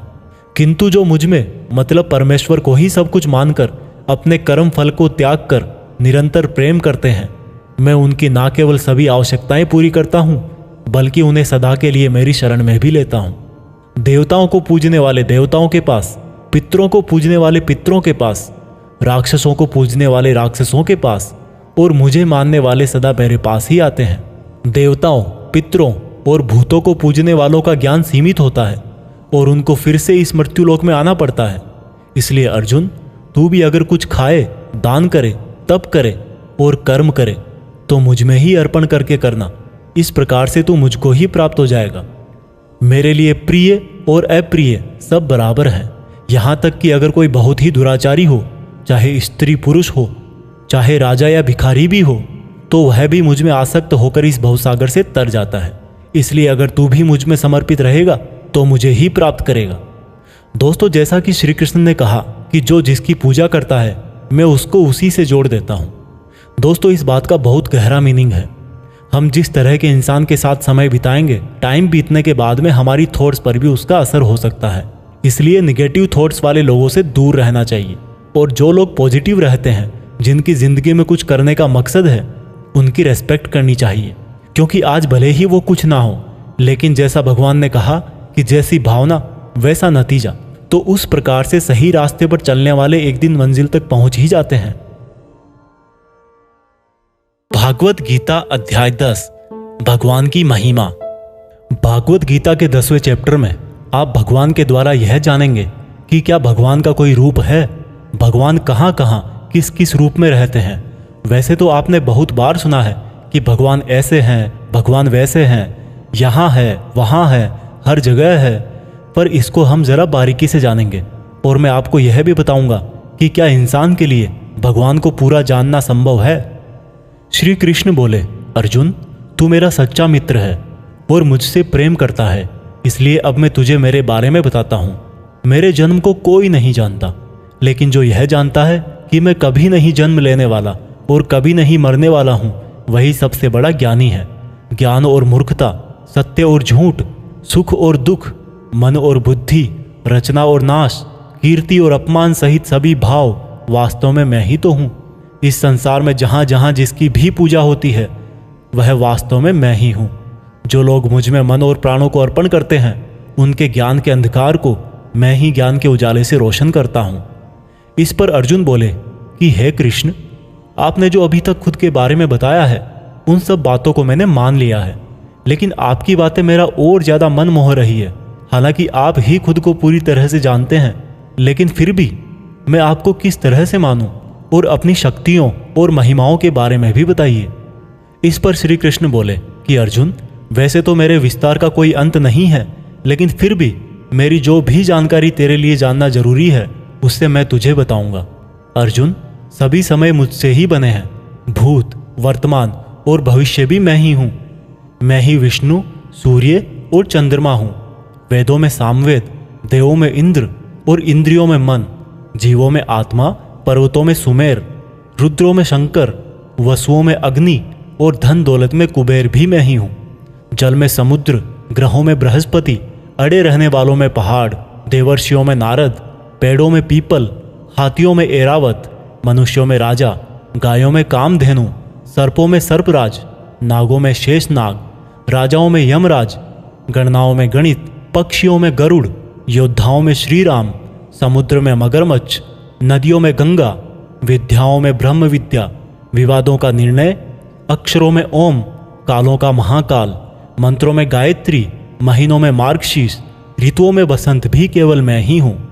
छलों का जुआ, जीतने वालों की विजय, निश्चय करने वालों का निश्चय और भक्त पुरुषों की भक्ति भी मैं ही हूँ। वृष्णवंशियों में कृष्ण यानी कि स्वयं मैं, पांडवों में अर्जुन यानी कि तू, मुनियों में वेदव्यास और कवियों में शुक्राचार्य भी मैं ही हूँ। जीतने वालों की रणनीति और रहस्य रखने वालों का मौन भी मैं ही हूँ। हे अर्जुन, इस ब्रह्मांड में जितना भी जाना और अनजाना है वह सब मैं ही हूँ और मेरा कोई अंत नहीं है। इसलिए हे अर्जुन, मुझे पूरा जानना तेरे लिए किसी काम का नहीं है। बस तू इतना जान ले कि यह संसार तो मेरे एक छोटे से अंश मात्र से ही चलता है। दोस्तों, इस चैप्टर में आप जान गए होंगे कि ऐसी कोई जगह नहीं है जहाँ पर भगवान ना हो। और श्री कृष्ण ने यह भी कहा है कि अर्जुन को ना तो ईश्वर को पूरा जानना जरूरी है और ना ही वो पूरा डिटेल में जान पाएंगे। दोस्तों, इसको आप अपनी लाइफ में इस तरह से रिलेट करो कि जैसे भगवान ने कहा कि मैं अनंत हूँ और तू उतना ही जान जितना तेरे लिए ज़रूरी है। ठीक उसी प्रकार से आपको भी अपनी लाइफ में उन चीज़ों में अपनी एनर्जी और टाइम वेस्ट नहीं करना चाहिए जिनको जानना आपके लिए ज़रूरी नहीं होता। सिर्फ आप इतना ध्यान रखें कि ऐसा कौन सा नॉलेज है जो आपको अपनी मंजिल तक पहुंचाएगा। भागवत गीता अध्याय 11, भगवान का अनंत रूप। भागवत गीता के 11वें चैप्टर में भगवान के विराट रूप के बारे में जानेंगे। अर्जुन बोले, हे कृष्ण, आपके दिए हुए ज्ञान से मेरे संदेह दूर हो गए हैं, लेकिन अगर संभव हो तो मैं आपका महान रूप देखना चाहता हूँ। इस पर श्री कृष्ण ने कहा, अवश्य अर्जुन, परंतु तू इन मानव की आंखों से यह सब नहीं देख पाएगा, इसलिए मैं तुझे यह सब देखने के लिए दिव्य आंखें देता हूँ। इसके बाद जो अर्जुन ने देखा वह वास्तव में कल्पना से परे था। भगवान का ना तो कोई आरंभ था, ना कोई मध्य था और ना कोई अंत था। परम ब्रह्म से इतना प्रकाश निकल रहा था जितना हजारों सूरज से भी नहीं निकल सकता। अर्जुन ने बहुत तरह के संसारों को श्री कृष्ण में समाहित देखा। अर्जुन ने हाथ जोड़ते हुए श्री कृष्ण से कहा, हे परम ब्रह्म, मैं आपके शरीर में सभी देवों को, सब मनुष्यों को देख रहा हूँ, लेकिन आपके शरीर का ना तो कोई आरंभ दिख रहा है, ना कोई मध्य है और ना ही कहीं अंत। आप में हर तरह के अस्त्र शस्त्र हैं, हर तरह के प्रकाश और सूर्य हैं। स्वर्ग और धरती के बीच का पूरा आकाश मानो आपसे ही भर गया है। कई देवता के समूह आप में प्रवेश कर रहे हैं, कई आपकी वंदना कर रहे हैं, तो कई लोग भयभीत होकर हाथ जोड़े खड़े हैं। आपके अनंत हाथ पैर, पेट, आँखों, मुँह वाले रूप को देखकर समस्त सृष्टि सहित मैं बहुत व्याकुल हो रहा हूँ। मैं पांडवों कौरवों की संपूर्ण सेना के महान योद्धाओं को अंत होकर आप में जाता हुआ देख पा रहा हूँ। आपके अनेक तरह के उग्र रूप इस संपूर्ण ब्रह्मांड को बहुत ऊर्जा दे रहे हैं। हे कृष्ण, इतने रूपों में आप कौन से हो? मैं आपको पहचान नहीं पा रहा हूँ। इस पर कृष्ण बोले, मैं हर जगह हूँ और मैं ही समय हूँ। इन सेनाओं के योद्धाओं को नष्ट करने के लिए प्रकट हुआ हूँ। इन सब योद्धाओं की मौत मैं पहले ही लिख चुका हूँ। तू तो सिर्फ इनकी मौत का कारण है, मारने वाला तो स्वयं मैं ही हूँ। इस पर अर्जुन भयभीत लेकिन गदगद होकर बोले, हे भगवान, आपका यह रूप देखकर अब मुझे पता लगा कि क्यों योगी, महर्षि, देवता जैसी आत्माएं आपका पूजन करती है। आप तो सत्य और असत्य से भी परे हैं। आपके इस रूप का वर्णन करने के लिए मेरे पास कोई शब्द नहीं है। आप ही इस जगत के पालनकर्ता और विनाशक हो। आपको कोटि कोटि नमस्कार, आपको कोटि कोटि नमस्कार, नमस्कार। आपके लिए हर दिशा से नमस्कार, क्योंकि आपका कोई आदि नहीं है, मध्य नहीं है और अंत भी नहीं है। हे प्रभु, मैंने जाने अनजाने में आपको भाई, कृष्ण, मित्र कहा है और कई बार लोगों के सामने आपका मजाक भी उड़ाया है। मुझे आपके इस सत्य का पता नहीं था, इसलिए अगर संभव हो तो मुझे क्षमा कीजिए। मैं आपकी वंदना करता हूँ। पिता जैसे पुत्र को और सखा जैसे सखा को क्षमा कर देता है, वैसे ही आप भी मुझे क्षमा करें। आपके इस रूप को देखकर मैं खुश भी हो रहा हूँ और भयभीत भी हूँ, इसलिए अब कृपा करके आप अपना प्रसिद्ध चतुर्भुज विष्णु रूप दिखाइए। मैं आपको मुकुट, चक्र और गदा के साथ देखना चाहता हूँ। इस पर श्री कृष्ण बोले कि अर्जुन, मैंने तेरे आग्रह पे वह रूप दिखाया है जिसको आज तक कोई मनुष्य नहीं देख पाया है और ना ही देख पाएगा। मेरे इस रूप और अनंत आकार को देखकर तू व्याकुल भी ना हो और पागल भी ना हो, और अब तेरी इच्छा अनुसार तू मेरा चतुर्भुजी रूप भी देख। इस प्रकार से श्री भगवान ने अपना चतुर्भुजी रूप दिखाकर अर्जुन का साहस बंधाया और अनंत रूप से उत्पन्न हुई व्याकुलता भी दूर करी। इस पर अर्जुन बोले कि हे कृष्ण, अब मैं आपके इस रूप को देखकर फिर से शांत हो गया हूँ। कृष्ण बोले, अर्जुन, जो चतुर्भुजी रूप तुमने अभी देखा है वो बड़ा ही दुर्लभ है और इसको देखने के लिए देवता भी तरसते हैं। यह चतुर्भुजी रूप किसी भी यज्ञ, दान, तप और वेद से देखा जा सकता है, परंतु अर्जुन, जो तेरी तरह मेरा परम भक्त है, कर्तव्य परायण है, वासना और बैर रहित है, वह अंत में मुझे ही प्राप्त होता है। इसलिए मैंने यह रूप तुझे दिखाया है। दोस्तों, गीता के इस अध्याय से आप आज के टाइम में यह सीख सकते हो कि अगर हम अपनी मेहनत के रास्ते पर सही हैं तो कई बार हमें अपनी सफलता को पाकर विश्वास नहीं होता। हमें पता ही नहीं लगता कि हमने इतनी मेहनत कर ली, और जब सफलता आती है तब भी लगता है कि ये तो बहुत बड़ी है, मैंने इतनी मेहनत तो की ही नहीं थी। और दोस्तों यही महान लोगों का एक गुण भी है, वो मेहनत करते हैं लेकिन उनको यह भी आभास नहीं रहता कि वो कितनी मेहनत कर रहे हैं। यह उनके बड़प्पन को दिखाता है। भागवत गीता अध्याय 12 भक्ति योग। दोस्तों गीता के 12वें चैप्टर में हम जानेंगे कि अपने गोल्स पर कैसे अडिग रहें, एक स्टूडेंट को क्या करना चाहिए। अर्जुन ने कहा कि हे भगवान, आपको क्या मानकर पूजना ज़्यादा अच्छा है, रूप या फिर निराकार। श्री कृष्ण ने कहा, जो भक्त मन को एकाग्र करके श्रद्धा से युक्त होकर मुझ सगुण रूप परमेश्वर को भजते हैं, वह मुझे योगियों में श्रेष्ठ लगते हैं। परंतु जो भक्त अपनी इंद्रियों को वश में करके मन बुद्धि से परे मेरे अविनाशी रूप पर ध्यान लगाते हैं, वह मुझे ही प्राप्त होते हैं। जो भक्त अपने कर्मों को मुझ में अर्पण करके मेरा चिंतन करते हैं, वो भी मुझे ही प्राप्त होते हैं। इसलिए तू मन को मुझ में ही लगा, और अगर तेरे लिए मन को वश में करना संभव नहीं है तो तू योग द्वारा मुझको प्राप्त करने का प्रयत्न कर। जिसके क्रोध और सभी द्वेष समाप्त हो गए हैं, वह भक्त मुझे बहुत पसंद है। अगर तू मन को रोकने के अभ्यास में भी असफल है तो तू मेरे लिए ही कर्तव्य परायण हो जा और कर्म फल का त्याग कर दे। अभ्यास से ज्ञान श्रेष्ठ है, ज्ञान से मुझ परमेश्वर का ध्यान श्रेष्ठ है, और इस ध्यान से भी श्रेष्ठ है सभी कर्मों के फल का त्याग करना, जिससे तुरंत ही शांति मिलती है। जो व्यक्ति हर तरह के सुख दुख, शस्त्र और मित्र भाव, लाभ हानि, मोह और इच्छा, हर तरह के मौसम से मुक्त है और सभी प्राणियों को बराबर देखता है, और जो अपने मन और इंद्रियों को पूरी इच्छा शक्ति से वश में किए है, वही परमानंद के लिए श्रेष्ठ है। जो निंदा और प्रशंसा को एक समान समझता है, जो किसी भी स्थान पर किसी भी भोजन के साथ रह सकता है, वह भक्त मुझे श्रेष्ठ लगता है। और उनमें भी जो निष्काम भाव से अपना कर्म और मेरी सेवा करते हैं, वह मुझे अति प्रिय है। दोस्तों इस चैप्टर में बताया गया है कि आपको अपने खुद के पुराने अनुभवों से सीखना चाहिए। एक स्टूडेंट को या एक उस इंसान को जो अपनी लाइफ में कुछ बड़ा करना चाहता है, उसको कम खाना चाहिए और हर तरह के इमोशन में सिर्फ यह सोचना चाहिए कि खुद का सपना कैसे पूरा करूं। यह भागवत गीता सार आप YouTube के जीत फिक्स चैनल पर सुन रहे हैं। भागवत गीता अध्याय 13 क्षेत्र क्षेत्रज्ञ विभाग योग। भागवत गीता के 13वें चैप्टर में हम जानेंगे कि किस तरह से हमारे एक्शन से रिजल्ट पैदा होता है। श्री कृष्ण ने कहा कि यह शरीर एक क्षेत्र की तरह है, और जो इसको जानता है उसको क्षेत्रज्ञ कहते हैं। क्षेत्र मतलब खेत। जिस तरह से खेत में जैसा बीज डालते हैं, वह उसी प्रकार का सही समय आने पर फल देता है। उसी तरह जीवन में भी जिस तरह का कर्म फल का बीज मनुष्य डालता है, वही बीज समय आने पर उसी प्रकार का फल देता है। इसीलिए इस शरीर को क्षेत्र कहा गया है। यह क्षेत्र और क्षेत्रज्ञ का ज्ञान बहुत विद्वानों द्वारा बहुत तरीके से कहा जाता है, और इस ज्ञान में 5 महाभूत यानी कि पृथ्वी, अग्नि, जल, वायु, आकाश को मिलाकर मन, बुद्धि, अहंकार और सभी इंद्रियां भी शामिल है। इसके साथ साथ इसमें सुख दुख, चेतना, शरीर, धैर्य और विकार भी सम्मिलित है। अब परम ब्रह्म को प्राप्त कराने वाला ज्ञान क्या है, यह मैं तुझे बताऊंगा। मनुष्य में कोई भी खूबी होने पर उसमें किसी तरह का घमंड नहीं होना चाहिए। किसी भी प्राणी को सताना नहीं चाहिए।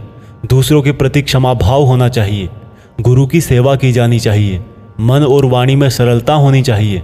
मन और समस्त इंद्रियों पर पूरा वश होना चाहिए। किसी भी तरह के भाव में नहीं बहना चाहिए। संतान, जीवन साथी, घर और धन में मोह नहीं होना चाहिए। अच्छे और बुरे में भी मन और बुद्धि की स्थिरता होनी चाहिए। वासना वाले लोगों से दूरी होनी चाहिए। एकांतवास में मन का शुद्धिकरण करना चाहिए। मुझ परमेश्वर में पूरी तरह से समर्पण और ध्यान मग्न रहना चाहिए। हे अर्जुन, अब मैं तुझे परम ब्रह्म के बारे में कहूँगा। वो सर्वव्यापी है।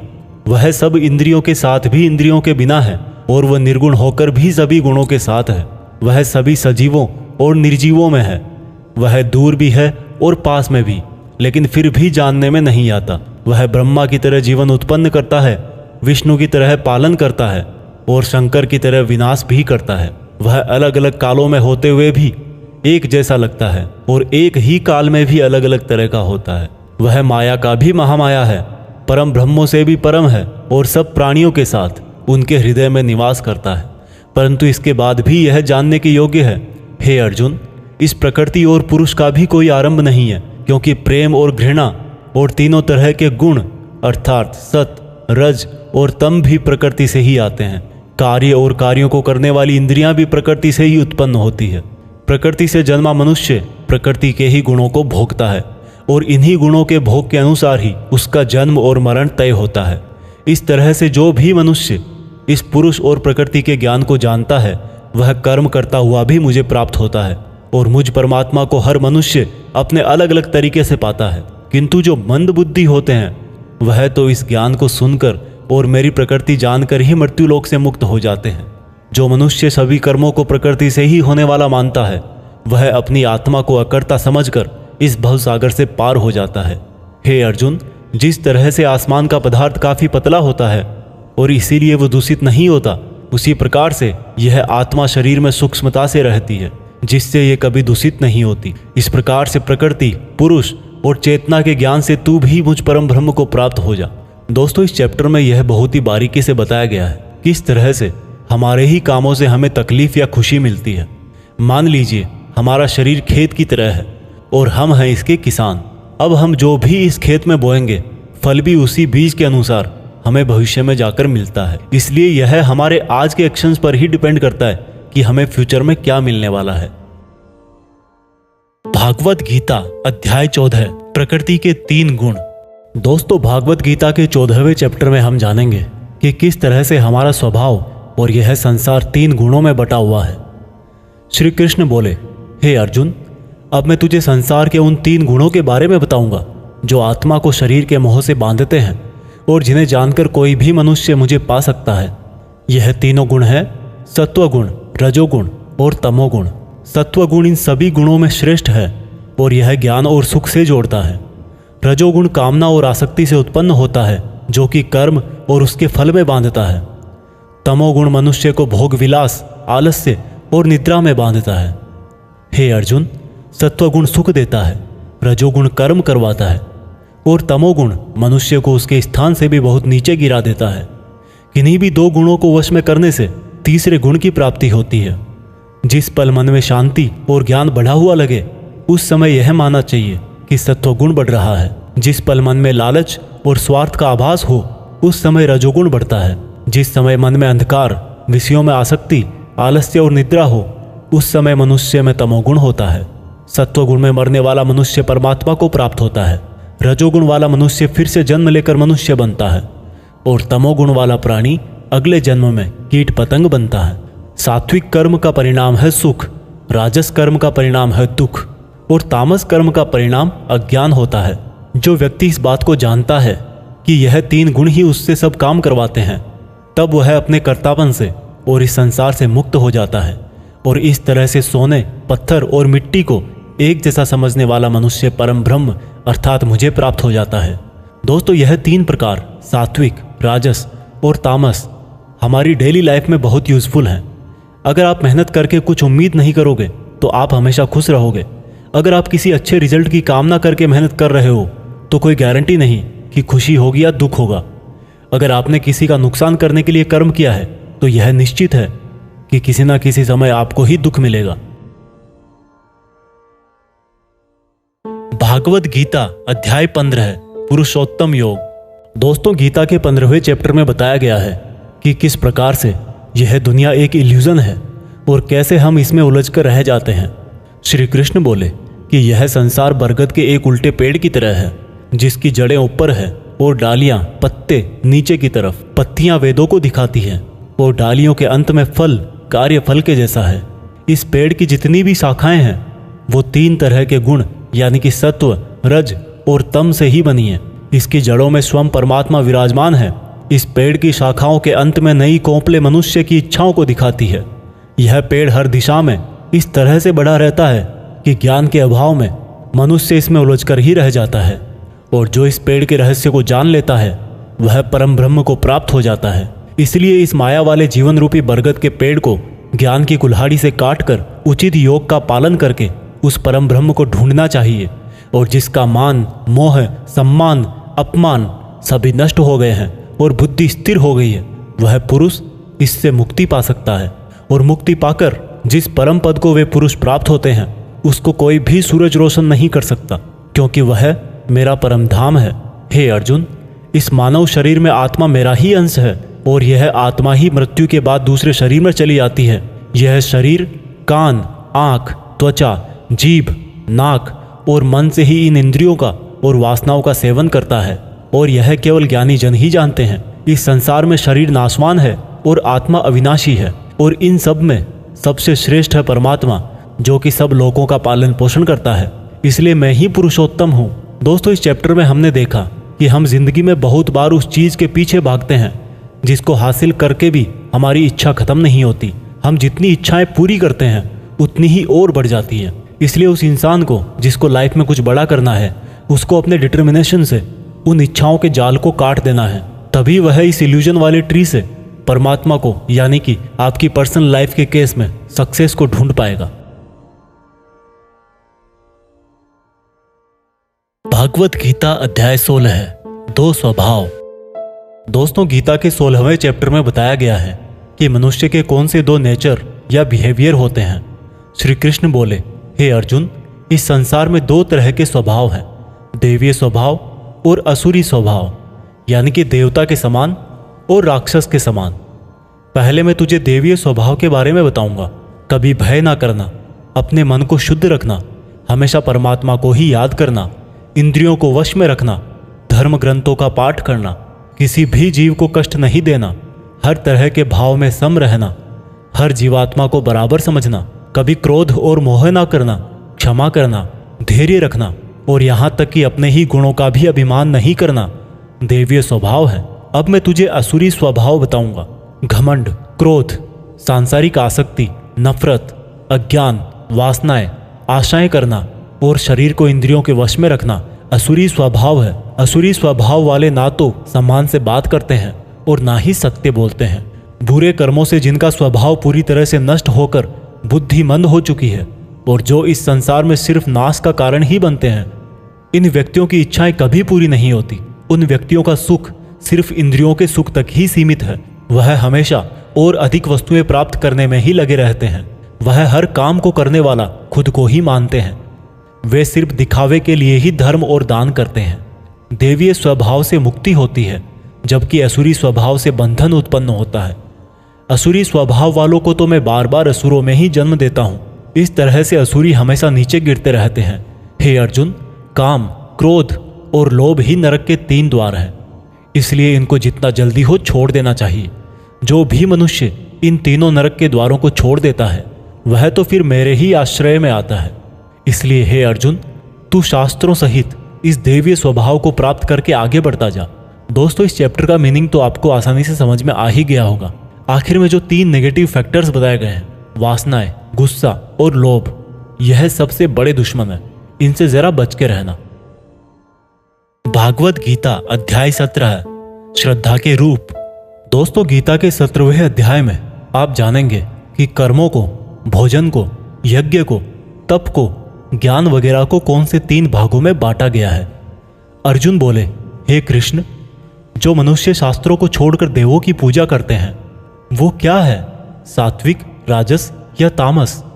कृष्ण बोले, हे अर्जुन, जो व्यक्ति देवों को पूजते समय जिस तरह का विचार रखते हैं वे उसके हिसाब से ही सात्विक, राजस या तामस बनते हैं।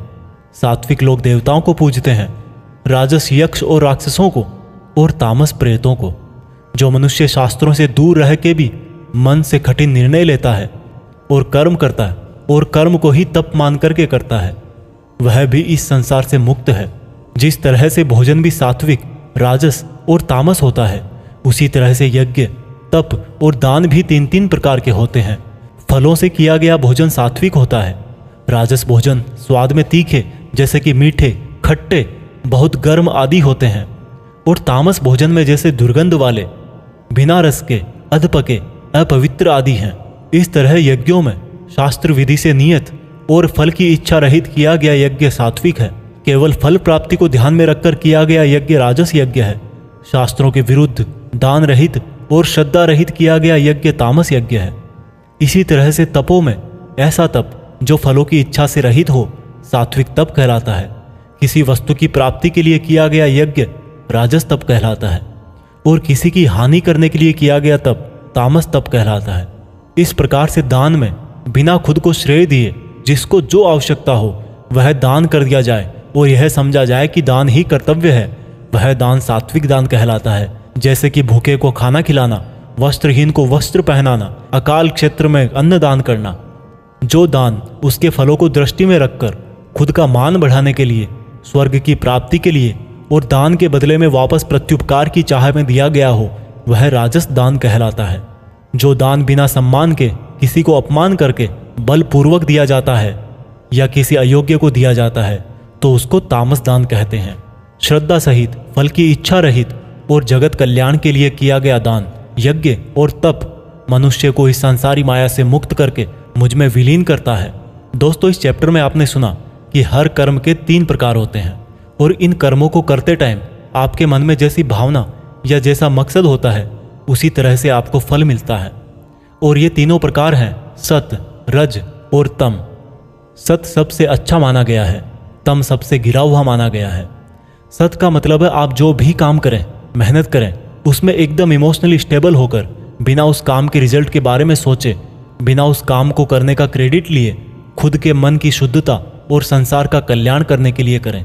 लेकिन आज के टाइम में हम अपने गोल्स के लिए काम करते हैं जिनमें हमें मेहनत के लास्ट में रिजल्ट चाहिए होता है। भगवान कृष्ण ने कहा है कि हमारे दुखों का और काम बिगड़ने का यही मेन रीजन है कि हम उसके रिजल्ट के बारे में सोच सोच कर परेशान रहते हैं। इसलिए दोस्तों, आप भी सत्य के इस रास्ते पर रहने की कोशिश करें। भागवत गीता अध्याय 18 उपसंहार। दोस्तों, गीता के 18वें और आखिरी चैप्टर में हम जानेंगे कि क्या त्याग और संन्यास एक ही है। इस पूरे गीता ग्रंथ का निचोड़ भी आपको इसी चैप्टर में मिल जाएगा, इसलिए आपको इस चैप्टर को लास्ट तक ध्यान से सुनना चाहिए। अर्जुन बोले, हे कृष्ण, मैं त्याग और संन्यास के बारे में जानना चाहता हूं। श्री कृष्ण ने उत्तर दिया कि अर्जुन, इस संसार में कुछ लोग कर्मों के फलों को छोड़ने को त्याग कहते हैं और अगर कर्मों को ही त्याग दे तो उसको संन्यास कहते हैं। कुछ लोग सभी कर्मों को दोष भरे और सभी दुखों का कारण मानकर उनका त्याग करने के लिए बोलते हैं और कुछ लोग बोलते हैं कि यज्ञ, तप और दान वाले कर्म कभी भी नहीं त्यागने चाहिए। इसलिए अर्जुन, अब तू मेरे से त्याग और संन्यास को अच्छी तरह से समझ। इन दोनों में से मैं त्याग को पहले बताऊंगा क्योंकि यह त्याग भी 3 तरह का होता है, सात्विक, राजस और तामस। यज्ञ, तप और दान ये तीनों त्याग के योग्य नहीं बल्कि फल की इच्छा के बिना किया गया यज्ञ, तप और दान यही सात्विक त्याग कहे जाते हैं। मतलब जो शास्त्रों में दिया गया कर्म और धर्म जिसमें फल और आसक्ति ना हो उसको सात्विक त्याग कहा जाता है। कोई मनुष्य अगर सभी कर्मों को यह समझकर त्याग दे कि यह कर्म ही दुखों का कारण है तो यह त्याग राजस त्याग कहलाता है। किसी अन्य मोह के कारण अगर किसी कर्म का त्याग कर दिया जाए तो त्याग को तामस त्याग कहते हैं। जो व्यक्ति किसी भी काम से ना तो प्रेम करता है और ना ही नफरत करता है, ऐसा बुद्धिमान व्यक्ति ही सच्चा त्यागी है। मनुष्य शरीर कितना भी प्रयास कर ले लेकिन वो फिर भी पूरी तरह से कर्म को नहीं छोड़ सकता, जैसे कि सांस लेना। इसलिए कर्मों के फलों को छोड़ देना ही सच्चा त्याग होता है। जो लोग कर्म फलों का त्याग इस संसार में नहीं करते हैं उनके कर्म फल मृत्यु के बाद भी उनका पीछा नहीं छोड़ते हैं।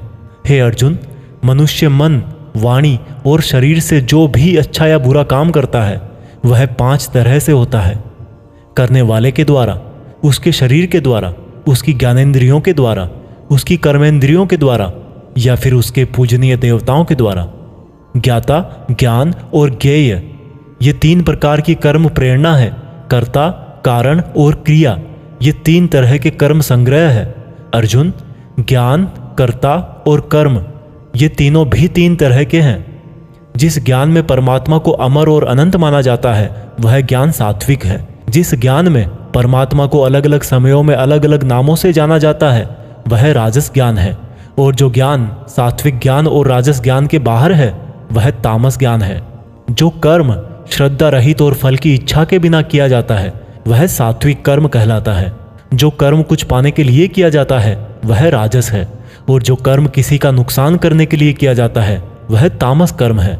इस प्रकार से सात्विक कर्म करने वाला सात्विक कर्ता, राजसी कर्म करने वाला राजसी कर्ता और तामसिक कर्म करने वाला तामसिक कर्ता कहलाता है। इस तरह बुद्धि और संकल्प भी 3 तरह के होते हैं। हे अर्जुन, सात्विक कर्म, राजस कर्म और तामस कर्म करने वालों की बुद्धि और संकल्प ये भी क्रमशः सात्विक, राजस और तामस होते हैं। हे अर्जुन, सुख भी 3 तरह के होते हैं। बिना किसी कर्म फल के परम ब्रह्म में ध्यान लगाकर मिलने वाला सुख सात्विक सुख होता है। बल, बुद्धि, शक्ति, राज्य इत्यादि की प्राप्ति राजस सुख है। नींद, आलस्य और वासना इत्यादि तामस सुख है। इस पूरे ब्रह्मांड में इन तीनों प्रकार के अलावा और कुछ भी नहीं है। हे अर्जुन, ब्राह्मण, क्षत्रिय, वैश्य और शूद्र, इन चारों के कर्म इनके गुणों के आधार पर बांटे गए हैं। अपनी मन और इंद्रियों को वश में रखना, सभी प्राणियों का भला करना, धर्म का पालन करना, बिना कर्ता भाव के कर्म करना, परमात्मा में ध्यान लगाना, ये सब गुण जिसमें होते हैं उसको ब्राह्मण कहना चाहिए।